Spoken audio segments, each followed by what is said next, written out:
Magandang araw kaibigan! Tuloy po kayo sa Felicidad's Channel. Sa mga kwento ng buhay at pag-ibig na hinalukay sa natatagong baul ni Felicidad. Pero bago po tayo magpatuloy, huwag niyo pong kalilimutan na i-like ang video, i-subscribe ang channel, at i-click ang notification bell para lagi kayong updated sa mga parating pa na upload.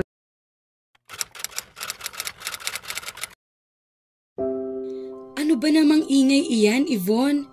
Paano ako makakatulog kung may nagkakalabugan sa kwarto mo? Ano ba naman yung ginagawa mo?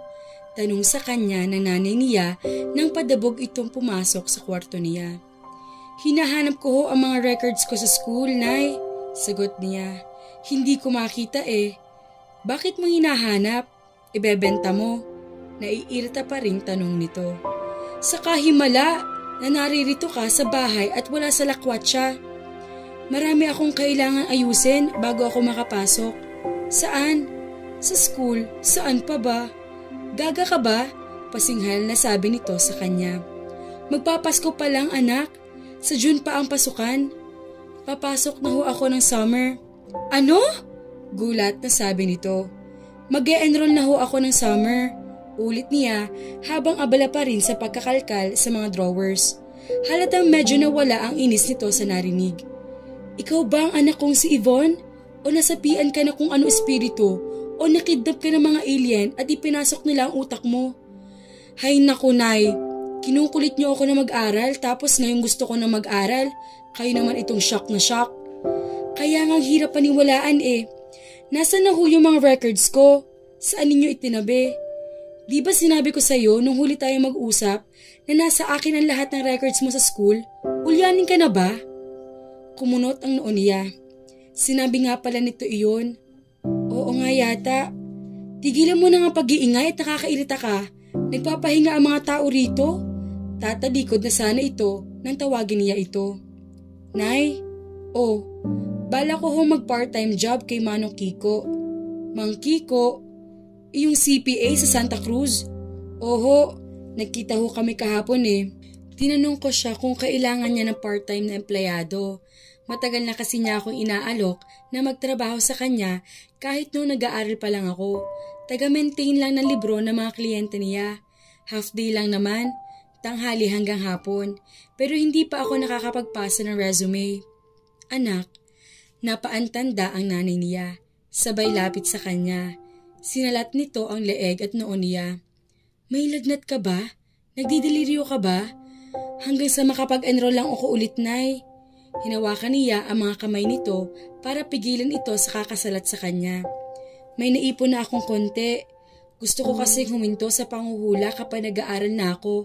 Nang makafocus ako sa pag-aaral, gusto kong pagbutihin ang pag-aaral ko. Anak, madramang pumikit ito. Hindi ko alam kung anong milagro ang ginawa ng Dolomite sa iyo, pero nagpapasalamat ako. Nanay naman, obligasyon ko na pag-aralin ka, Yvonne, dahil hindi ko iyo nagawa noon. Ako pa rin nasasagot sa pag-aaral mo ngayon. Hindi mo kailangang problemahin ang pantuition mo. Nakakahiya naman, Nay. Gurami na ako. Mas nakakahiya kung hindi ka makakapagtapos samantalang kaya naman kitang pag-aralin. Ngumiti siya. Sinabi niyo yan ha? Oo. Teka, bakit wala kaya sa tambayan mo ngayon? Mas gusto kong dito muna sa bahay. Ayoko maglakwat siya sa gabi. Wala ako sa mood. Oh, Diyos ko, milagro talaga ito. Bulalas nito at saka hinalikan siya sa noo. Matulog ka na at huwag ka nang maingay na makapagpahinga na rin ako, okay? Sige ho. Nakangiting lumabas ito ng silid niya. Natutuwa siya sa reaksyon nito. Tamang sinasabi nito noon pa. Kung may mabigat siyang dahilan ngayon para sa mga ginagawa niya at binabalak gawin, iyon ay upang mabigyan niya ang kanyang sarili ng respeto. Ayaw rin niyang mapahiya kay Xavier at sa pamilya nito kung sakasakali. Sa sumunod na 2 linggo ay napansin ni Yvonne na sinisiguro ni Xavier na nakakasama siya nito kung may panahon din lang ito. Ikinataba ng puso niya ang pag-exert nito ng effort para sa kanya. Hindi naman niya binibigo ito kapag nakikita sila. Nasaksihan niya kung paano nito tinulungan sina Lola Linda at Ana. Mula sa maliit at masikip na inupahang kwarto ay inilipat ito ang mag-abuela sa isang one-bedroom apartment sa Recto. Malapit iyon sa pwesto ni Lola Linda.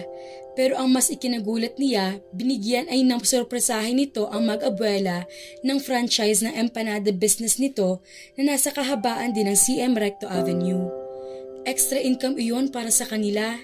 Hindi na nila kailangang bitawan ang isa pang pinagkakakitaan nilang negosyo, sabi sa kanya ng binata. Napangiti siya. Ipinasundo mo rin daw si Lola Linda para sa executive at comprehensive check-up niya sa Makati Med. Sosyal ka talaga kahit kailan, sabi niya. Marami siyang diferensya, nakangiwing sabi nito. Bilang dagdag tulong ay binigyan ko siya ng 2 buwang supply ng gamot. Kapag kumikita na ang Megaton empanada nila, may pagkukuhanan na sila ng pambili ng gamot kapag naubos na ang supply na iyon. Napasipol siya. Dahil napagkasunduan nila na hindi muna pag-uusapan ang tungkol sa anumang relasyon mayroon sila, palagi rin nilang kasama si Lolo Antonio sa kanilang pamamasyal. Maliban na lang kung nagkayayaan silang uminom paminsan-minsan. Sa kauna-unahang pagkakataon sa buhay ko ay nakaramdam ako ng katahimikan. Pagkakwento ni Yvonne kay Frankie na matsyempohan niyang nasa bahay ito. Kung ano-ano na kasi ang racket nito, kaya bihira na silang magka-jamming. Makeup artist na raw ito ng mga dancers sa isang noontime show, kaya madalas na cannot be reached ang drama nito. Dahil sa pagdating ni Xavier sa buhay ko, ay parang napuna ng isang napakalaking kawalan sa puso ko. Hindi ko nararamdaman ang apoy na palagi nasa isip at puso ko na hindi ko alam kung paano aapulahin.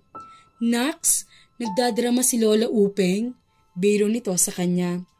Ngayon ay kusang lumamlam ang pag-aalab nito. Napanatag na ang kalooban ko. Patuloy na sabi niya. Niyakap niya ang isang throw pillow.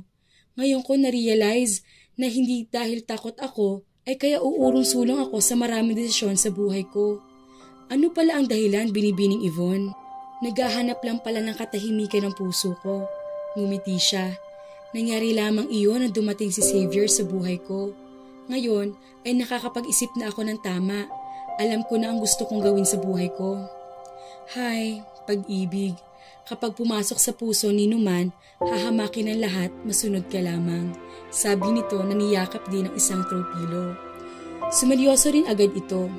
Iyong tungkol naman sa sinasabi mo sa text ng jowa niya Espasol, ano ba ang tungkol doon? Hindi na ako nagtatanong. Ang alam ko ay wala ngayon sa bansa ang bruhildang iyon, kaya may katahimikan ang buhay ngayon ni Xavier. Nagbabakasyon daw sa mga magulang sa Australia. Sabi ni Xavier, wala akong intensyong panghimasukan na magiging aksyon niya at lalong hindi ako nagmamadali. Masaya ako, okay na iyon para sa akin. Ay, drama, pahag nga. Yumakap siya dito. Kailan ko kaya makikita ang ombre na ito? Nakakurious sa kanya ang beauty ko. Makalaglag puruntong ba? Hindi lang puruntong. Wagi! Pumalakpak ito. Yehey! Red horse time na. Sige na nga, treat ko. Tig-2 bote lang tayo ha. Magpapabili rin ako ng Andox. Nasa mood akong uminom ngayon. Tumukot siya ng pera mula sa bulsa niya at iniabot iyon kay Frankie. Nagmamadali naman naghanap ng mauutusan sa pagbili. Binisita ni Yvonne si Maggie sa pwesto nito. Ngiti-ngiti ito habang iniaabot sa kanya ang mga itlog. Nagboluntaryo siya na balatan ang mga iyon. Himala naman at naligo ka rito, bruha. Mukhang busy ka na sa pagpapaka kay Gigi ah. Natuloy ka ba sa pagkatrabaho kay Mang Kiko? Usisa nito. Hindi na. Pinipilit niya ako mag full time eh. Hindi rin daw siya papayag na makapagtrabaho ako kung mag-aaral ako dahil perwisyo raw iyon sa trabaho. Alangan namang piliin ko siya kaysa sa mga plano ko. Abat mahadero din pala ang gurang na iyon. Tumungo lang siya at sinimula na ang pagbabalat ng mga nilagang itlog. Palilipasin ko na lang ang natitirang ilang buwan bago ako bumalik sa pag-aaral. Kakarir muna ako sa pwesto ko. Iniipon ko na ang lahat ng kinikita ko para hindi ako palaging hihingi kay nanay ng pera kapag nag-aaral na ako. Wow! Ikaw ba yan, Yvonne? Hindi niya ito pinansin. Isa pa, dahil nakagraduate ka na last October, Alam ko madalas ka na ring wala rito sa pwesto mo. Nagsisimula ka ng mamasukan sa restaurant ni Chato at Xavier, diba? Nabanggit sa akin ni Xavier eh. Alam kong bihira ka ng maliligaw rito, kaya sinamantala ko na ang pagkakataong ito para magkatsikahan tayo.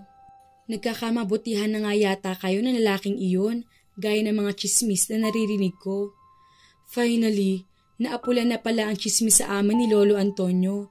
Tatawang-tawang sabi niya, "Oy, huwag kang mawawala sa graduation party ko sa bahay ni Chato ha." "Magpapasko na ah. Bakit masyadong late party mo?" Nakakunot ang noong tanong niya. Actually, wala akong balak magpa-party. Si Chato nakaisip nun dahil milestone daw sa buhay kong yun na nakatapos ako ng pag-aaral. Dapat lang daw na maging memorable iyon. Totoo iyon. Gusto ko tuloy mainggit sa'yo. Graduate ka na, bruha. Congrats! Maarting bineso pa niya ito. Ikaw kasi sabi ko sa iyo noon pa, ituloy mong pag-aaral mo. Pero ayaw mo naman. At least, nakaisip ka na rin bumalik sa pag-aaral. Oo, excited na nga ako eh. Dapat lang, sabi nito. Basta sa Sunday na iyong party ko ha. Wala gaano imbitado. Ako at ang malaking pamilya ko lang eh. Masyado nang marami. Tumawa ito. Saka kayo mga kaibigan ko lang dito. Tayo-tayo lang talaga. Huwag kang a-absent. Ugaling pumandin ang pasulpot-sulpot lang. Mawawala ba naman ako roon? Ito talaga? Pagsapit ng 9:00 ay nagpaalam na siya rito. Pagpasok niya sa kanilang bahay ay nagtaka siya kung bakit bukas pa ang ilaw sa sala gayong alam niyang tulog na ang mga kasambahay niya. Pagbukas niya ng pinto ay nakita niyang nakaupo si Xavier sa one-seater couch habang kampanteng nanonood ng basketball sa TV set. Nakahiga naman ang kanyang ina sa mahabang sofa. "Hi!" Nakangiting bati niya sa binata. "Anong ginagawa ni nanay dyan? At anong ginagawa mo nito?" Sinabi ko kasi sa kanya na okay lang kahit mag-isa ako rito habang hinihintay ka. Nakakahiya naman daw sa akin, so she insisted on sitting there to accompany me. Kanina pa siya nakatulog. Nahihiya naman akong gisingin dahil baka palayasin ako. Ngumiti ito. "Bakit hindi mo man lang ako sinabihan na pupunta ka pala ngayon? Nakauwi sana ako ng mas maaga. Napachika pa kasi ako kay Maggie. Nag-text ka raw kasi sa nanay mo na makikipagkita ka nga sa kaibigan mo." Naupo siya sa harap nito.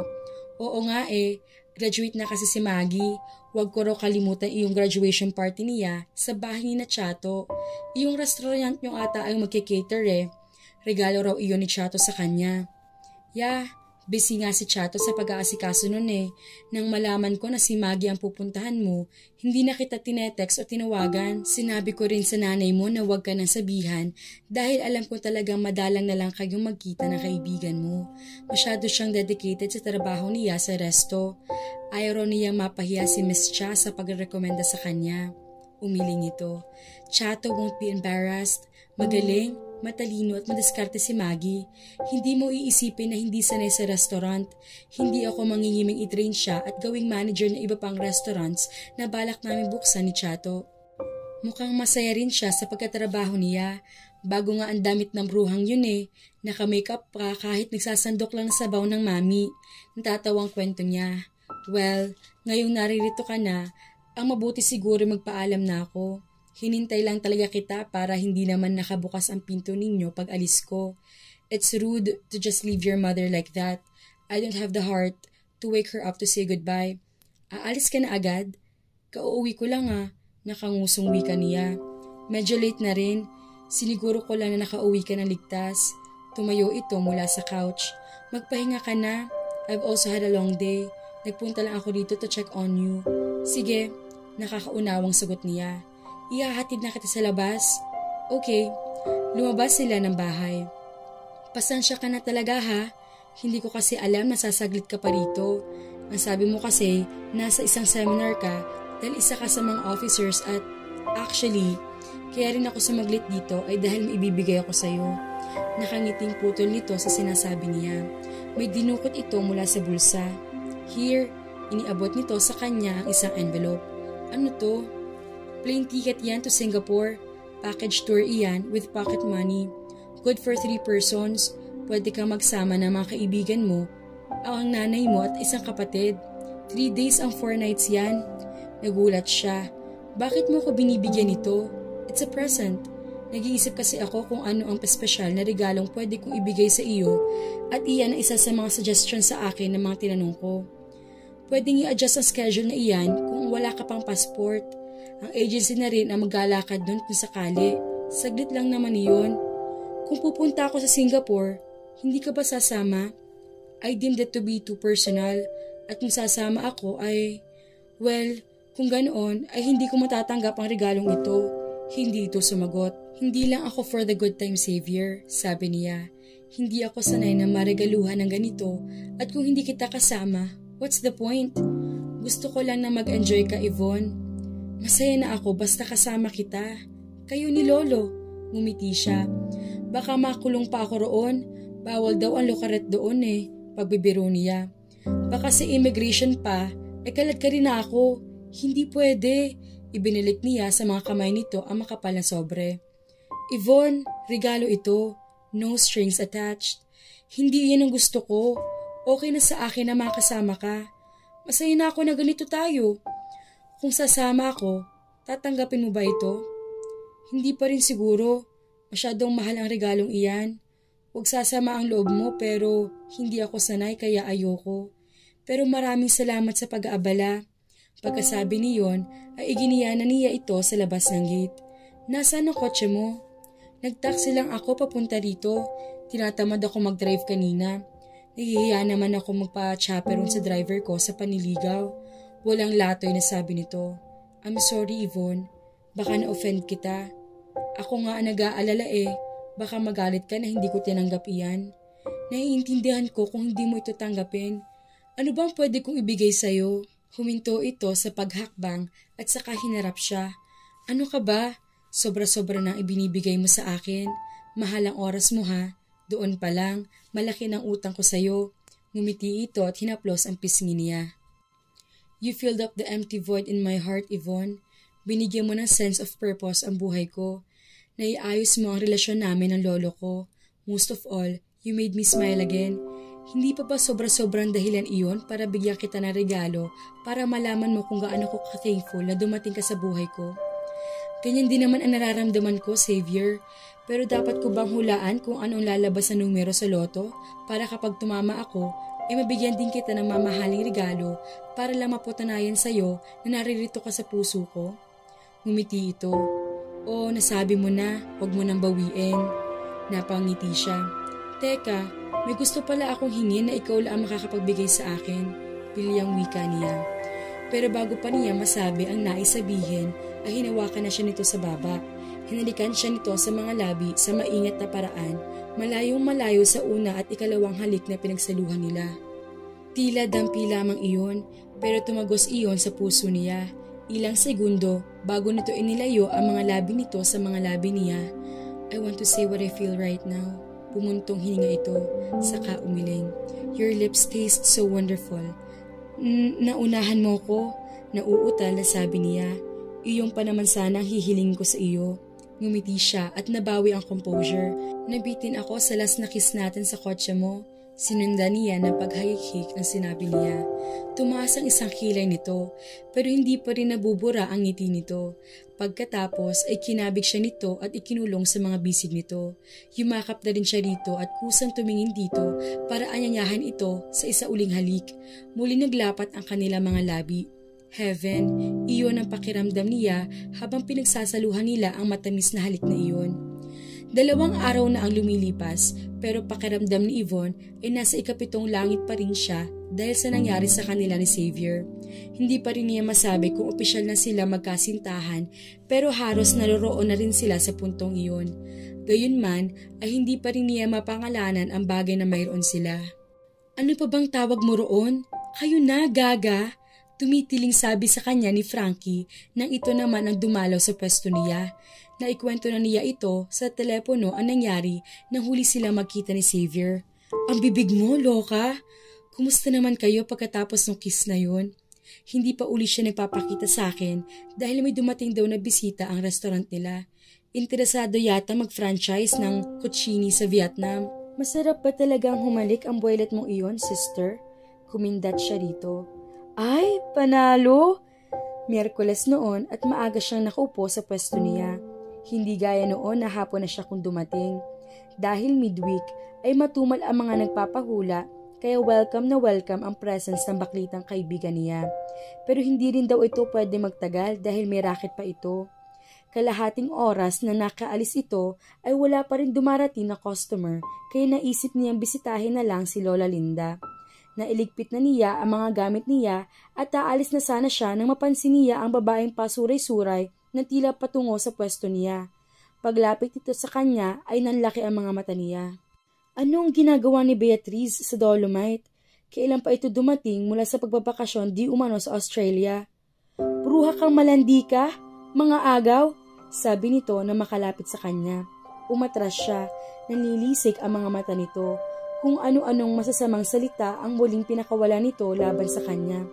Bruha ka, manguhula ka lang dito sa Dolomite, nag-aambisyon ka pang agawin ng boyfriend ko? Wika nito sa malakas at nanginginig na boses. Ginagayuma mo siguro si Xavier dahil hindi naman siya basta-basta papatot sa iyo kung hindi mo siya dinasalan. Kahit mistiza ka, dugyot ka naman. Dugyot! Beatriz! Aniya na makabawi sa kabiglaan. Noon lang niya na-realize na lasing pala ito. Umuwi ka na. You bitch! Dinuro siya nito. Ang tagal-tagal ko hinintay si Xavier. Iyon pala ay ito lang ang mapapala ko. Inagawan ako ng isang peke manghuhula na hindi man lang nakapag-aral. Umuwi ka na, sabi uli niya sa malamig na boses.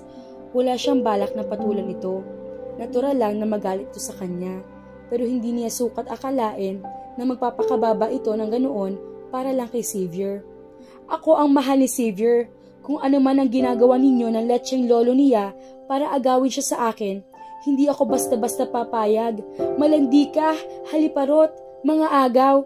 Hindi pa rin siya kumibo, pero dahil doon ay lalo itong nagalit. Tila hindi na nito napigilan ang sarili. Sinugod siya nito, hinila nito ang kanyang buhok. Sanay siya sa gulo, pero hindi niya iniisip na patulan si Beatriz, lalo pat alam niya lasing ito. Abat ikaw pa ang may ganang bantaan ako? Noon, bigla may humatak dito at pilit itong inilayo sa kanya. Pagtaas niya ng muka, lalo siya nagulat na makita niya si Elmer. Matagal-tagal din niyang hindi ito nakita. Kumalma ka na miss, sabi nito sa nagwawala pa ring babae. Aktong maninipa si Beatriz nang dumating si Tante, kasamang iba pang barangay tanod. Pinagtulungan ng mga itong dalhin si Beatriz sa barangay hall. Naiwan siya kay Elmer at sa sandamakmak na meron. Dapat yata ay pumunta ka rin sa barangay hall kung balak mong magreklamo. Kalmado pa ring wika nito. Sakalang siya nakaramdam ng pagkapahiya. Oo nga, salamat at tinulungan mo ko. Aniyang naalala na ayusin ang nagulo niyang buhok. Sabog-sabog na ang kulot na buhok niya na nakawala mula sa pagkakapunitil. Hindi ka na talaga nawala ng kaaway, no? Napapangiting sabi nito. Ganyan yata talaga kapag sikat. Biro na lang niya kahit natatens pa rin. Ngumiti siya ng bahagya. Iwan muna kita. Susunod na ako kina Tante. Iniisip nang nito. Sasamahan na kita. Mukhang nangangatog pa ang tuhod mo eh. Wag na. Masyado nang nakakahiya. Wag ka nang umangal.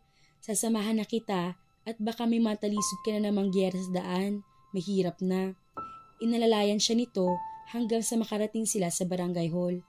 Nanlupay-pay siya sa mga pangyayari ng araw na yon.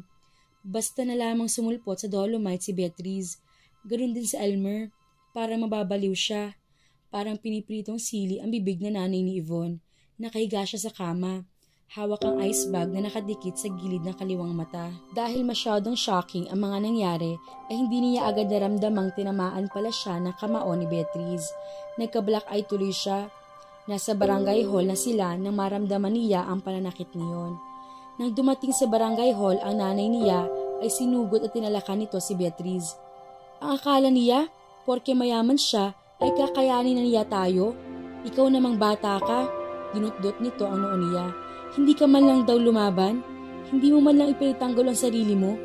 Ano mga sinabi sa iyo na impaktang yun? Kung ganoon ka sa mga ugali niya, talagang walang tatagal na lalaki sa kanya. Pesteng impakta siya.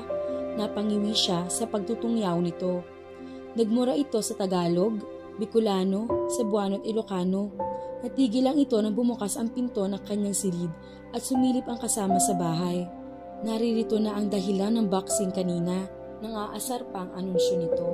Palibhasa, malayong kamag-anak nila ito, masyadong palagay ang loob nito sa kanila. Huwag kang lalabas ha, ako makikipag-usap sa lalaking iyon. Nagmamadaling iniwan siya ng kanyang nanay. Pumikit na lang siya at sinamantala na wala ito. Masakit ang ulo niya. Ipinamedico legal pa kasi siya ng nanay niya dahil balak nitong ihabla si Beatriz. Matagal pa bago sila nakauwi, kaya full-blown ang sakit ng ulo niya na hindi na kinaya ng pain reliever. Gusto niyang matulog na lang at wag munang isipin ang mga pangyayari. Ayaw niyang harapin si Xavier, higit pa sa sakit at sa eskandalong dinanas niya. Pahiyang pahiya siya sa sarili dahil sa nangyari. Kahit sa panaginip ay hindi niya naisip na mangyayari sa kanya ang ginawa ni Beatriz dahil lang sa lalaki. Ang nakakainis pa ay siya ngayon ang tampulan ng chismis sa Dolomite dahil nabunyag ang pakikipagmabutihan niya kay Xavier. Ang isa pang dahilan kung bakit para siyang yerong tumutupi ng kusa ay ang isiping naroroon pa si Almer. Nasaksihan tuloy nito ang mga kaganapan. Sa barangay hall na lang niya nalaman na kadarating lang pala nito ng umagang iyon at eskandalo agad sa kanya ang nasaksihan nito. Tumagilid siya sa pagkakahiga. Gusto na niyang matulog, pero kapag pumipikit siya ay naalala niya ang mga sinabi ni Beatriz sa kanya. Kung makukulam lang talaga siya ay tataniman niya ng thumbtacks ang lalamunan ng babaeng iyon. Nagingit-ngit pa rin siya nang bumukas ang pinto ng kanyang silid. Paglingon niya ay nakita niya si Xavier na nakatayo roon. Nagtama ang mga mata nila. Lumapit ito sa kanya. Dali-dali naman uli siyang tumalikod. Yvonne, hindi siya kumibo. I'm sorry kung nangyari ito sa'yo nang dahil sa akin. Hindi pa rin ako makapaniwala sa ginawa ni Beatriz. Pasensya ka na. Tama naman ang sinabi niya eh. Sino ba ang maniniwala na magkakagusto ang isang tulad mo sa babaeng tulad ko? Siguradong kalat na sa pwesto ko na hindi lang ako tonta. Mga agaw pa ako at gold digger. Walang emosyon na sabi niya. Tama ba sila? Humiga ito sa tabi niya at niyakap na mahigpit sa pagkakatagilid niya. Hindi naman, di ba? Hinalikan pa siya sa buhok. Hindi siya sumagot. Napakagatlabi siya sa pagpipigil na mapahugulhol. Yvonne, pahiyang-pahiya ako, Xavier. Nahihiya ako sa kanila at nahihiya ako sa sarili ko. Napaiyak ng sabi niya. Nagintisay lang ako. Nangarap na ako na magugustuhan mo ko. Magkaiba ang mundo natin. Kayo ni Beatriz ang magbagay. Shhh! Ang kapal talaga ng mukha ko. Ikaw pa ang inambisyon ko. Hindi ito sumagot. Hinigpitan nito ang pagkakayakap sa kanya. Pinigilan niya ang pag-iyak. Humihikbi na lang siya. Pero ang nararamdaman niya na lalo itong hinigpitan ang pagkakayakap ay wala na siya nagawa kundi ang umiyak na umiyak sa mga bisig nito. Nang humupa ang pag-iyak niya ay tiningnan niya ito. Parang may magnet na unti-unti naglapit ang kanilang mga labi. Sa isang iglap ay magkahugpong na ang mga iyon para siyang nakalutang. Mas maalab pa ang halik na iyon sa naunang halik na pinagsaluhan nila sa mismong silid na kinaroroonan nila. Nang maglayo ang mga bibig nila ay kapos sila kinakapos ng hininga. Boys will be boys, Yvonne, sabi niya sa sarili. Tumalikod siya rito dahil ayaw niya makita nito ang muling pagbalo ng mga luha sa mga mata niya. Humikit siya na humigpit ang pagkakayakap nito sa kanya. Kung magpapakatotoo lang siya sa sarili, aaminin niyang naaapektuhan na siya ng posisyon nila. Emosyonal siya at hayon si Xavier, kadikit ng katawan niya. Kung hindi lang peligroso ang gagawin nila dahil siyak niyang may mga nakabantay sa kanila, napipiho niyang maisusuko niya rito ang bataan. Para siyang sulo na biglang binuhusan ng gasolina. Sumiklab at lumalagablab ang pagnanasa sa katawan niya. Nakagat niya ang kanyang labi. Alam niya na sa sala lamang si Janet at ang kanyang ina. Mabuti na lamang at wala si Bevang dahil nakadorm ito sa pinapasukang cosmetic school. Pero Diyos ko, napalunok siya. Waring handang-handa sa pakikipagniig ang katawan niya. Napalunok siya. Nang magtama ang mga mata nila ay hindi niya mailarawan ang emosyong nababasa niya sa mga iyon. Kapag nahuli tayo ng nanay mo, wala kang choice kundi pakasalan ako. Xavier. Bigla itong humiwalay sa kanya. Nasa mukha nito ang matinding shock. You're a virgin? Lumunok ito. Ano ngayon? Mahinang bulong niya. God, I can't. Hindi sa ganitong sitwasyon. Umangil ito, saka tumalikod sa kanya. Humarap ka rito. No, sinamantala ko ang pagkakataon na may problema ka na dapat damayan kita. We will talk tomorrow, sabi nito at saka tuluyan ang lumabas ng silid. Matagal nang nakapinid ang pinto ay hindi pa rin humuhupa ang init ng kanyang katawan. Nang sa wakas ay bumalik sa normal ang body temperature niya, saka siya nahimasmasan. Ano nangyari sa kanya at nagkaganoon si Xavier? Naitakip niya ang mga palad sa kanyang muka at saka umiyak na naman. Temporary insanity. Iyon lang ang nakikita niyang dahilan para magkaganoon siya. O maaari din namang normal na reaction iyon sa isang stressful situation. After all, she had a very long day. Pero isa lang ang natitiyak niya. Wala na siyang mukhang maihaharap kay Xavier at sa buong mundo pagkatapos ng mga nakakawinda na nangyari sa buhay niya. Habang bumubuti ang kalagay nila Yvonne at Xavier, problema naman ang dinala ni Beatriz. Ano kaya ang aksyon na gagawin ng binata? Pero heto pa, kasali pa si Elmer na bigla namang dumating galing abroad. Si Lolo Antonio kaya, matagpuan pa kaya niya ang nawawalang asawa? O tatanggapin na lang niya na matagal na itong patay? Ang dami pang kaganapan, kaya tutukan bukas ang kasunod na kabanata. Salamat po sa mga masusugid nating taga-subaybay ng Felicidad at Rosalinda Channel. Pakitulungan na din po ang mga kwento ni Carlito Channel. Marami pong salamat. To God be the highest glory. Magandang buhay po mga ka-Felicidad. Pakitulungan din po ang Rosalinda Channel, kagaya po ng suporta ninyo sa Felicidad. Hinihingi po namin na makikilambing din po ng like, subscribe, and watch kay Rosalinda na anak ni Felicidad. Maraming salamat po. Keep safe and God bless po sa ating lahat.